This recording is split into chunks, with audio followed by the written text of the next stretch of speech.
बात अगर बीते दशक की करें तो दुनिया में सबसे बड़ा भरोसेमंद दोस्त अमेरिका ही माना जाता था। बड़े बड़े देश उसकी ओर देखते थे, उससे दोस्ती करना चाहते थे और उसके साथ डील करके खुद को सुरक्षित और प्रगतिशील मानते थे। अमेरिका की ताकत और उसकी वैश्विक स्थिति ही ऐसी थी कि हर देश उसके साथ खड़ा होना चाहता था। लेकिन समय बदल रहा है और अब वह अमेरिका जिसकी ओर हर कोई देखता था, उसकी प्राथमिकता अब धीरे धीरे कम होती जा रही है। इसका सबसे बड़ा कारण यह है कि अमेरिका के प्रेसिडेंट का रवैया अब उतना सहयोगात्मक नहीं रह गया है। उनका सख्त और आत्म केंद्रित रवैया दूसरे देशों को यह सोचने पर मजबूर कर रहा है कि क्या अमेरिका अब भी उतना ही भरोसेमंद है जितना पहले था। खासकर यूरोपीय देशों को लगने लगा है कि अब उन्हें अपने हितों की रक्षा के लिए अमेरिका के अलावा कोई और विकल्प तलाशना चाहिए, और यही विकल्प अब उन्हें भारत में नजर आ रहा है। भारत, जो पहले सिर्फ एक विकासशील देश के रूप में देखा जाता था, अब दुनिया के लिए एक नई उम्मीद बनकर उभरा है। खासकर डेनमार्क, फ्रांस, जर्मनी जैसे यूरोपीय देश अब भारत को उसी तरह की प्राथमिकता देने लगे हैं जैसी कभी वे अमेरिका को दिया करते थे। इसका सबसे बड़ा प्रमाण यह है कि ये देश अब भारत से हथियार खरीदने की योजना बना रहे हैं। टेक्नोलॉजी और डिफेंस के क्षेत्र में भारत के साथ पार्टनरशिप की बातें कर रहे हैं और भारत को अपने स्ट्रैटेजिक सप्लाई चेन का हिस्सा बना रहे हैं। यह एक बहुत बड़ा बदलाव है और इसके पीछे की कहानी बेहद रोचक और रणनीतिक है। दरअसल यूरोप और अमेरिका के रिश्ते जो कभी अटूट माने जाते थे, अब दरारों से भरने लगे हैं। पहले डिफेंस से लेकर ट्रेड तक हर मुद्दे पर अमेरिका और यूरोप साथ खड़े रहते थे। लेकिन रूस यूक्रेन युद्ध ने सब कुछ बदल दिया। यूरोप को लगा था कि इस संकट की घड़ी में अमेरिका उसका मजबूत साथ देगा, लेकिन अमेरिका का रवैया कुछ अलग ही निकला। अमेरिका ने मदद की, लेकिन पूरे समर्पण के साथ नहीं। उसका फोकस एशिया पैसिफिक और चीन पर ज्यादा था, जिससे यूरोपीय देशों को यह एहसास हुआ कि अब वे अमेरिका की प्राथमिकताओं में नहीं हैं। इसके अलावा अमेरिका ने यूरोपीय सामानों पर भारी टैरिफ लगा दिए, जिससे यूरोपीय कंपनियों को काफी नुकसान झेलना पड़ा। ऐसे में यूरोप ने अपने लिए एक नया पार्टनर तलाशना शुरू किया और भारत उनके लिए सबसे उपयुक्त विकल्प बनकर उभरा। अब सवाल उठता है कि आखिर भारत में ऐसा क्या है जिसने यूरोप को उसकी ओर आकर्षित किया। जवाब सीधा है, आत्मनिर्भर भारत, मजबूत डिफेंस सेक्टर, सस्ती और एडवांस्ड टेक्नोलॉजी और सबसे बड़ी बात, भरोसेमंद नीति। पहले भारत को सिर्फ एक ऐसा देश माना जाता था जो हथियार खरीदता है, लेकिन अब भारत हथियार बनाता भी है और एक्सपोर्ट भी करता है। यह बदलाव ही यूरोप के लिए चौंकाने वाला और आकर्षक है। उदाहरण के लिए भारत का तेजस फाइटर जेट, जिसे हल्का, सस्ता और जबरदस्त प्रदर्शन देने वाला माना जाता है, अब कई देशों की नजरों में है।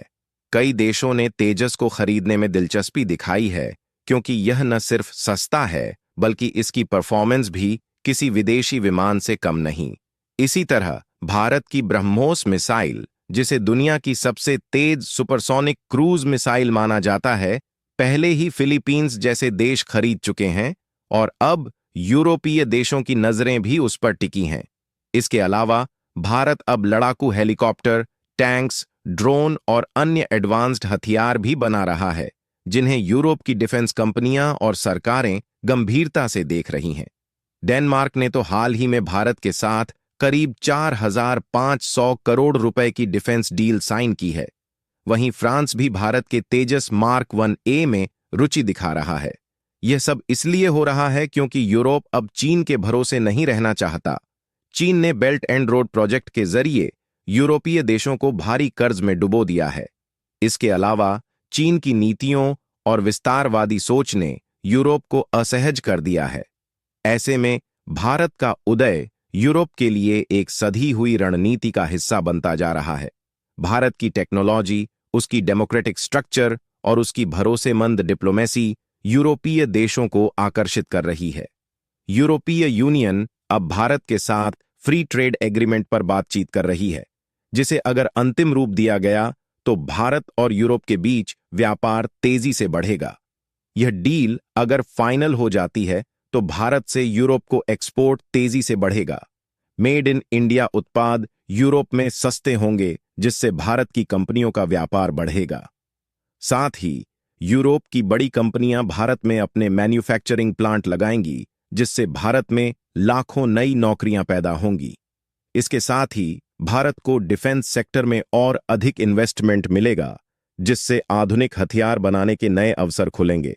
यानी भारत न सिर्फ उपभोक्ता रहेगा, बल्कि एक ग्लोबल निर्माता और सप्लायर की भूमिका में आ जाएगा। अब बात करें यूरोप और अमेरिका की दूरी की, तो यह दूरी कोई मामूली नहीं है। 2023 में अमेरिका ने यूरोपीय स्टील और एल्यूमिनियम पर 25% टैरिफ लगा दिया, जिससे यूरोप को सालाना करीब 300 अरब डॉलर का नुकसान हुआ। यह एक बड़ा झटका था और इसी ने यूरोपीय देशों को झकझोर कर रख दिया। जब रूस यूक्रेन युद्ध छिड़ा, तब भी यूरोप को अमेरिका से उम्मीद के मुताबिक सहयोग नहीं मिला। ऐसे में यूरोप ने यह महसूस किया कि उसे एक नया भरोसेमंद साथी चाहिए, जो न केवल उसकी जरूरतों को समझे, बल्कि समय पर साथ भी दे सके। और यही भूमिका भारत निभा रहा है।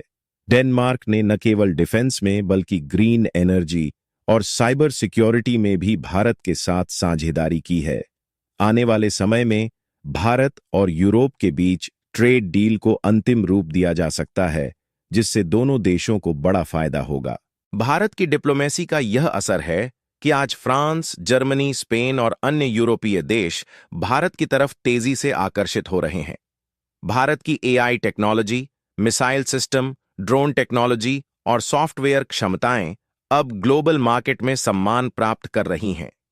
इतना ही नहीं, यूरोप अब चीन से दूरी बनाकर भारत को अपना नया उत्पादन केंद्र बनाना चाहता है।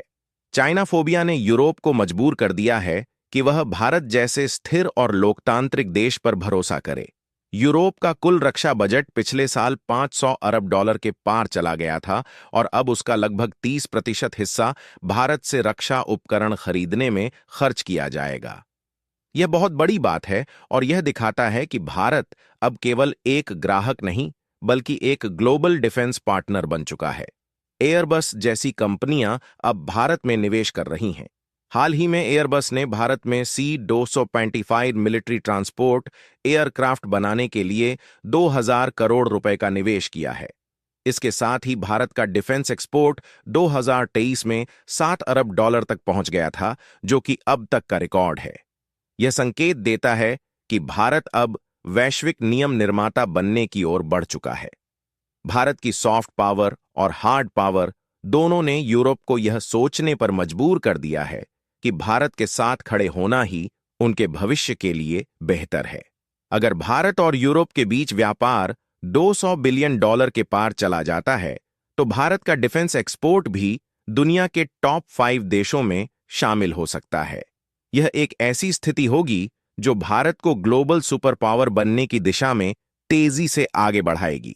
अनुमान है कि यूरोपीय निवेश से भारत में करीब 10 लाख नई नौकरियां पैदा होंगी, जिससे देश की अर्थव्यवस्था को नई रफ्तार मिलेगी। यह सब भारत की मजबूत कूटनीति, आत्मनिर्भरता और वैश्विक रणनीति का परिणाम है।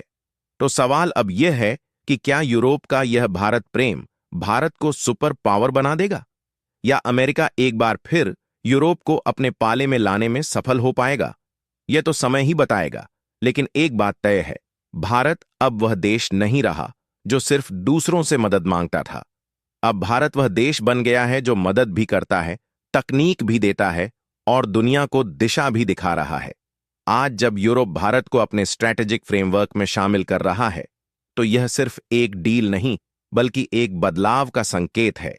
एक ऐसा बदलाव जो भारत को ग्लोबल स्टेज पर एक नई ऊंचाई देने वाला है। अगर आपको भी लगता है कि भारत की यह नई भूमिका दुनिया की राजनीति को पूरी तरह से बदलने वाली है, तो इस वीडियो को लाइक जरूर करें और अपने विचार कमेंट में साझा करें। साथ ही चैनल को सब्सक्राइब करना न भूलें, ताकि आप तक देश दुनिया की हर बड़ी खबर सबसे पहले पहुंचे। जय श्री राम।